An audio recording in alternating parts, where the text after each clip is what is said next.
नारेबाजी करने का कोई तर्क है क्या? प्रश्नकाल तो माननीय सदस्यों का समय होता है। आप सदन चलने दें। महामहिम राष्ट्रपति जी के अभिभाषण पर चर्चा होगी। माननीय सभासदों, माननीय अध्यक्ष जी,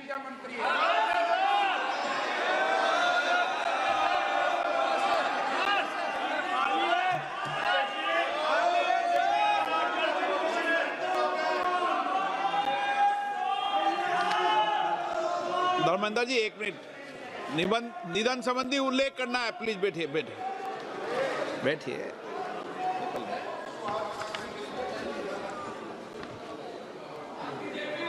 माननीय सदस्यगण, अत्यंत दुख के साथ मुझे सभा को हमारे पूर्व साथी श्री स्वरूप सिंह हिरिया नाइक के निधन के बारे में सूचित करना है। वे महाराष्ट्र के नंदुरबार संसदीय निर्वाचन क्षेत्र से 6ठी और 7वीं लोकसभा के सदस्य थे। श्री नाइक 8 कार्यकाल के लिए महाराष्ट्र विधानसभा के सदस्य रहे। वे महाराष्ट्र विधानसभा के सदस्य भी रहे। उन्होंने महाराष्ट्र सरकार के मंत्री के रूप में अपनी सेवाएं दी। श्री स्वरूप सिंह हिरिया नाइक का निधन 24 दिसंबर 2025 को 87 वर्ष की आयु में महाराष्ट्र के नंदुरबार में हुआ। ये सभा हम सब श्री स्वरूप सिंह हिरिया नाइक के निधन पर गहरा शोक व्यक्त करती है और शोक संतप्त परिवार के प्रति अपनी गहरी संवेदना व्यक्त करती है। अब सभा दिवंगत आत्मा के सम्मान में मौन रहेगी।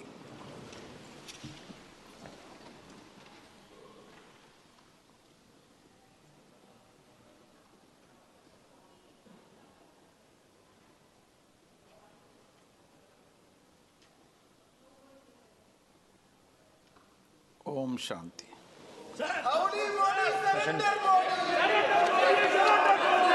प्रश्न संख्या 41 श्री अप्पल नायडू कलिसेटी। क्वेश्चन 41 दीक्षा। माननीय मंत्री, उत्तर रखा गया। महोदय, उत्तर सभा पटक। मान्य सदस्य, విజయనగరం జిల్లాలో బీఎస్పీ మరియు ఇతర బలగాలు చేయదలుచుకున్న స్థానిక యువత నిర్మితమైన మార్గదర్శనం, దరఖాస్తు సహాయం మరియు శారీరక శిక్షణ అందించేందుకు ప్రత్యేకమైన సిఏపిఎఫ్ రిక్రూట్మెంట్ సెలక్షన్ సెంటర్ను ఏర్పాటు చేయడానికి ప్రభుత్వం పరిశీలిస్తుందా? అదేవిధంగా ఈ ప్రాంతానికి చెందిన రిక్రూట్మెంట్లు తమ ప్రాథమిక శిక్షను స్వస్థలానికి సమీపంలోనే పొందేలా విజయనగరం జిల్లాలో ఒక రిక్రూట్మెంట్ ట్రైనింగ్ సెంటర్ను ఏర్పాటు చేసే సాధ్యతను కూడా ప్రభుత్వం పరిశీలిస్తుందా?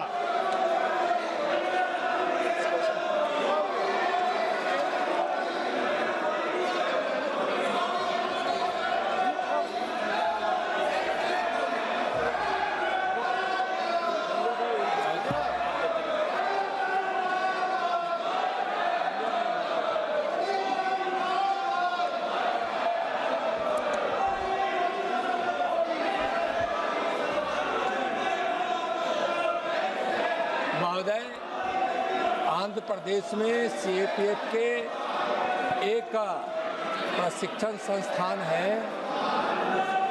तत्काल विजयपुरम में कोई सीएपीएफ का प्रशिक्षण संस्थान खोलने का प्रस्ताव नहीं है, विचार नहीं है। और प्रशिक्षण हम बड़ी तत्परता से देते हैं। देश के विभिन्न क्षेत्रों में लगभग 28 प्रशिक्षण केंद्र है, जो हम परंपरागत भी और आधुनिकता के साथ हम प्रशिक्षण देते हैं। हम वर्तमान की चुनौतियों और भविष्य को दृष्टिकोण में रखते हुए हम प्रशिक्षण देते हैं और वह प्रशिक्षण का परिणाम है कि आज देश से नक्सलवाद, वामपंथी उग्रवाद समाप्त लगभग हो गया है और मार्च तक पूरी तरह से वह समाप्त हो जाएगा महोदय। और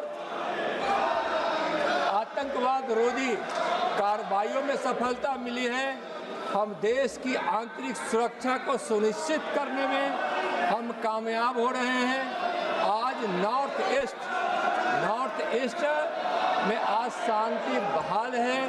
हम चुनाव प्रबंधन में भी अच्छा सफलता प्राप्त कर रहे हैं। जब जरूरत होती है तो हम राज्यों को भी सहयोग करते हैं। धन्यवाद। ऑनरेबल मेंबर సిఎఫ్ఎఫ్ అధికారులు ఇప్పుడు ఆర్గనైజింగ్ గ్రూప్ ఏ సర్వీసుగా గుర్తించారు. అందువలన ఇతర ఆర్గనైజ్ సర్వీస్ రూల్స్ వారికి క్యారియర్ పురోగతి మరియు క్యాడర్ రివ్యూకి సంబంధించిన హక్కులు లభిస్తున్నాయి. అయినప్పటికీ సార్ గత కొన్ని సంవత్సరాలుగా బలవంతో ప్రమోషన్ నెమ్మదిగా మరియు సీనియారిటీ పోస్టుల పరిమితి వంటి సమస్యలు వెలుగులోకి వచ్చాయి. ఈ సమస్యలను గమనించి గౌరవనీయ సుప్రీంకోర్టు సీనియారిటీ లెవెల్ సిబ్బంది నియామకాన్ని సమీక్షించాలని సూచించింది. మరియు 2025 మేలో సెంట్రల్ ఆర్మీ పోలీస్ ఫోర్స్ సిఏపిఎఫ్లో అన్ని క్యాడర్లను సమగ్ర సమీక్షను 6 నెలల్లో పూర్తి చేయాలని సూచించింది. నా క్వశ్చన్ సప్లిమెంటరీ క్వశ్చన్ గవర్నర్ మంత్రి గారికి బార్డర్ సెక్యూరిటీ ఫోర్స్ బిఎస్పీ సంబంధిత క్యాడర్ సమీక్ష ప్రస్తుతం ఏ స్థాయిలో ఉంది మరియు సుప్రీంకోర్టు ఆదేశాలు పూర్తిగా ఎప్పటికి అమలు చేయబడతాయో మీ ద్వారా సభ ద్వారా సమాచారం ఇవ్వగలని కోరుతున్నాను అధ్యక్ష. Thank you.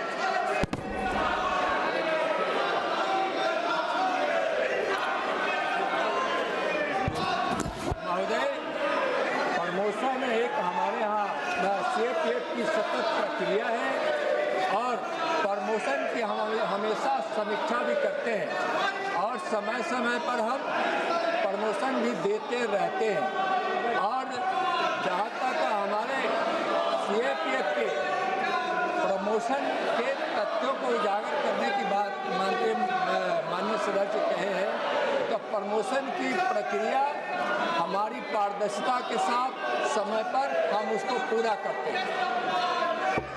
माननीय सदस्यगण, प्रश्नकाल के अंदर नियोजित तरीके से बेल में आकर नारेबाजी करने का कोई तर्क है क्या? प्रश्नकाल तो माननीय सदस्यों का समय होता है, उसमें माननीय सदस्य प्रश्न उठाते हैं, सरकार की जवाब देते होती है। आप प्रश्नकाल के अंदर नियोजित तरीके से सदन के अंदर नारेबाजी करते हैं, ये उचित है क्या? आप सदन चलने दें।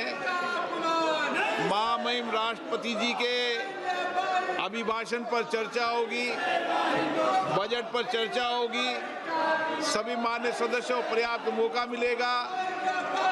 आप अगर सदन नहीं चलाना चाहते हैं और आप नारेबाजी हंगामा करना ही चाहते हैं तो सदन की कार्रवाई आज 12 बजे तक के लिए स्थगित की जाती है।